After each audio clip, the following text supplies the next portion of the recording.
sitaw. Isang sitaw.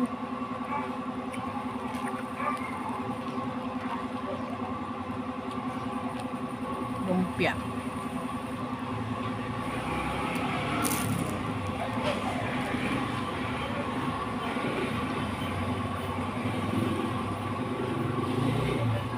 Rice. Rice is light.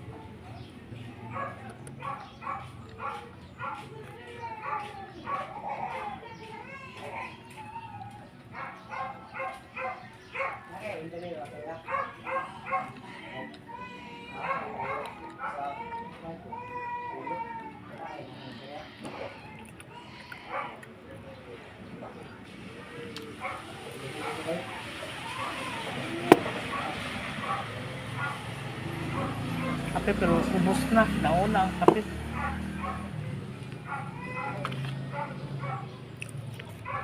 Ito na naman. Coke to dito water.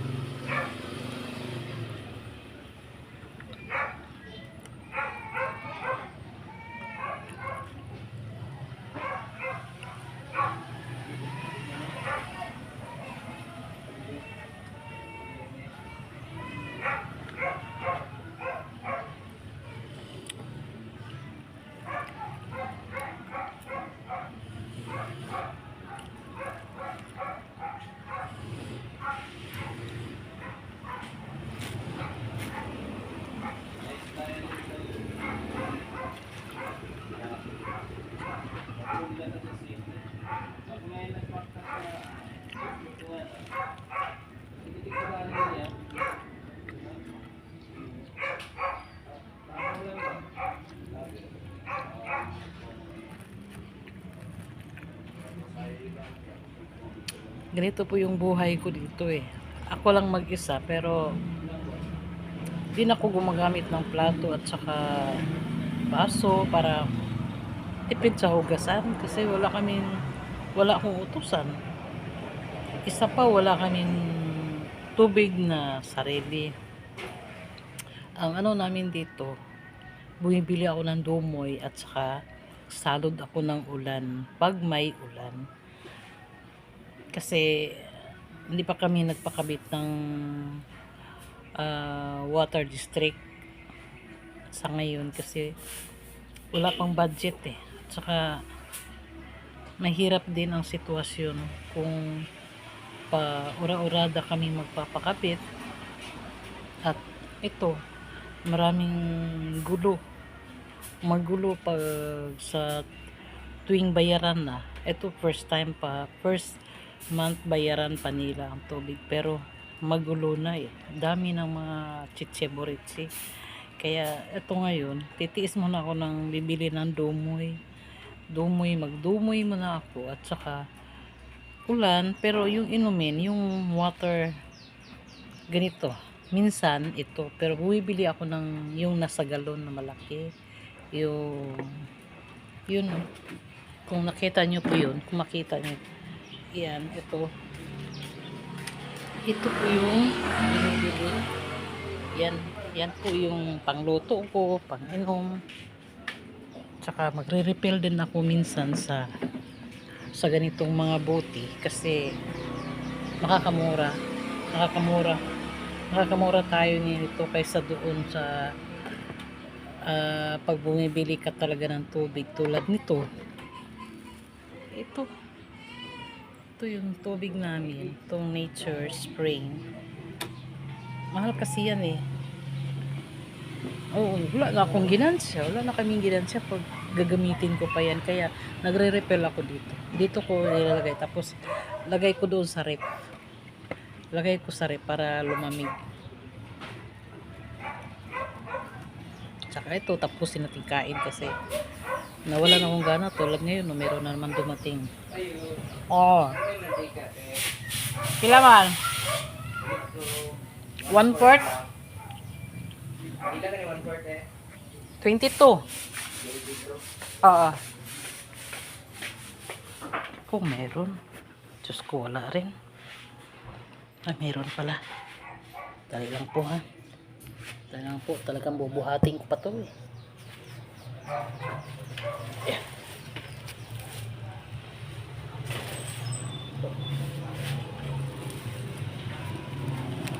Ito po yung 1/4. 22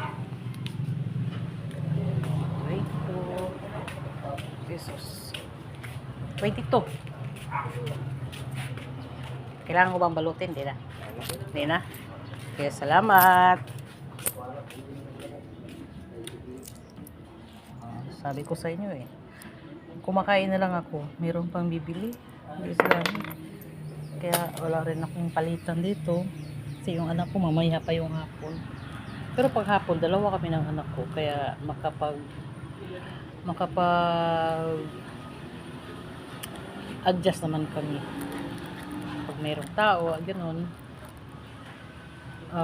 Tulad ngayon, umaga. Itong umaga lang. Diyos ko, minom na lang ako ng coke kasi uhaw na ako. Di na ako makatakbo doon sa ref dahil nasa loob kasi yung ref namin, tubigan.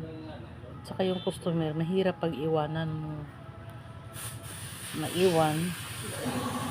Kasi aalis yan sila eh pag umalis ka sa harap. Aalis yan sila.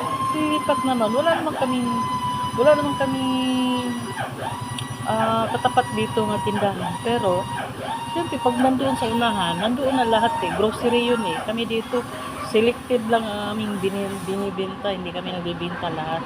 Bigas, mantika, itlog, saka asukal, harina. Yun lang po yung mga namin binta dito.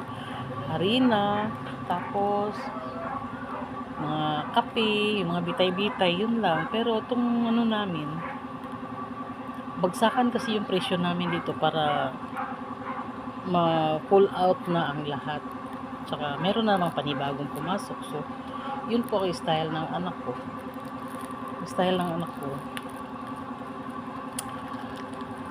Ganyan kasi imbes na dyan kasi ka makakuha ng ginansya kung mabigay mo ng mura, ibigay mo ng mura habang mura pa ang bigas. Saka naaakyat ang presyo, saka mo naiakyat ang presyo kung tumaas naman din doon sa pinagbibilhan. So yun po ang ginawa namin. Kaya sabi ko sa anak ko, habang habang na hindi pa lahat nagtataas, huwag mo nang tataas. I-maintain mo na yung nasa baba kasi dati naman yung binili. Pero ang sabi niya, kasi kung hindi tayo tataas or bababa, mahuhuli tayo sa mga presyo. Kasi ang presyo kasi taas baba.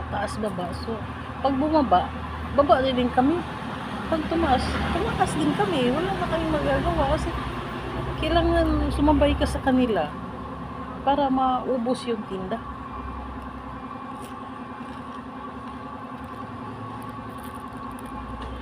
Para maubos agad.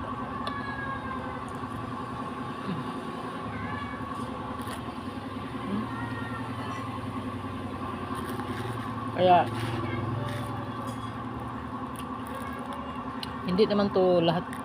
hindi lahat masasabi ko ang aming sitwasyon dito, pero unti-unti ko sasabihin kung ano pong nangyari habang nakaupo ako, kasi pag mayroon ng customer din ako 13 ako na 13, hindi naman minsan nga hindi pa mo ma-entertain yung iba kasi nagmamadali, lalo na pag may sasakyan na maghintay.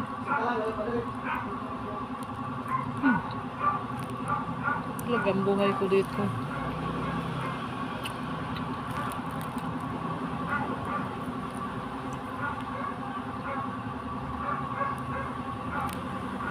Noon, lalo na noon, meron pa kami niyog.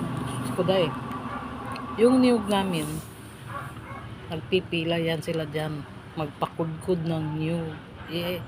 Pag umaga kasi, ako lang mag-isa, diba? Ako lang mag-isa dito sa umaga kasi hapon na yung anak ko.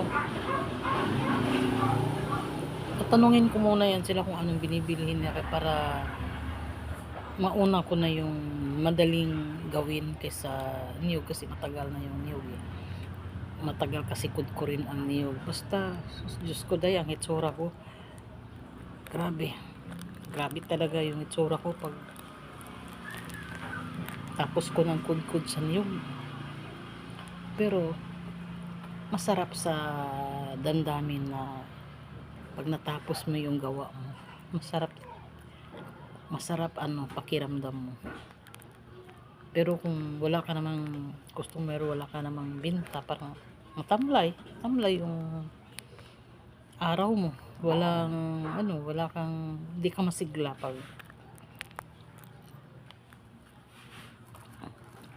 pag maliit lang ang bikin, kita mo, hindi ka masigla. Kailangan pag umaga pa lang, marami ka ng customer, marami ka ng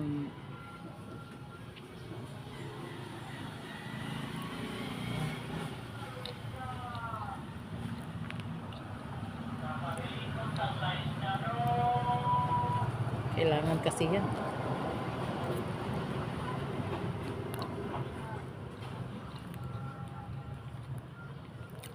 Kailangan kasi mag good morning kapag umaga eh. Good morning, bago ka lumabas sa tulugan mo.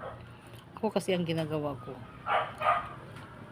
bago ako magbukas or bago ako lumabas ng kwarto, bago ang lahat, nagdadasal muna ako kasi yan po ang importante sa buhay, lalo ako may edad na. Biruin mo, sa edad ko ito ngayon, ako lang mag-iisa nagabuhat ng bigas. Pero hindi naman masyado, kaya 25 kilos ang binibili ng anak ko, yung maliit, hindi yung 50. Kasi pag 50 kilos, hindi ko na kaya. Hindi kaya nga halos ng anak ko parang mababakli na yung buto niya sa likod sa kabubuhat ng bigas. 50 kilos, biruin mo. 50 kilos. Hindi ko na, sabi ko, hindi ko makayang tingnan ng anak ko na nagbuhat ng 50 kilos dahil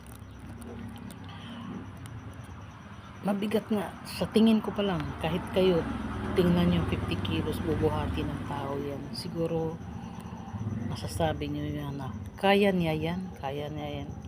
Doon ako minsan sabi ko, dandahan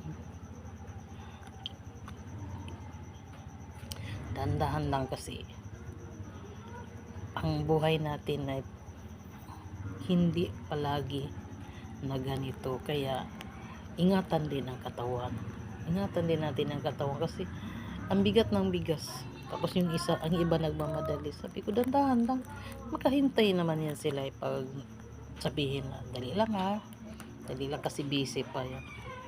Mayroon ding iba nagsasabi na ba't hindi kayo kumuha ng tauhan, kumuha ka pa lang. Sagot ko naman, kumuha pa kami ng tauhan,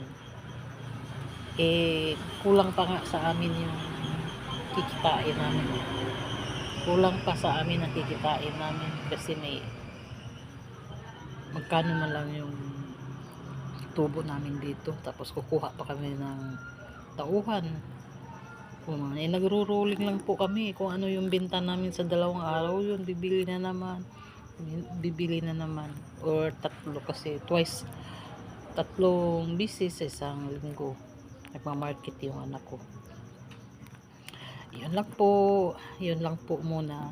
So sana maintindihan ninyo kung ano po yung mga sinasabi ko. Hindi naman lahat nasabi ko, pero ito kasi ngayon parang kumakain ako, nagmumuni-muni ako kasi nasa isip ko lang kung ano yung nararanasan namin, nangyayari sa amin.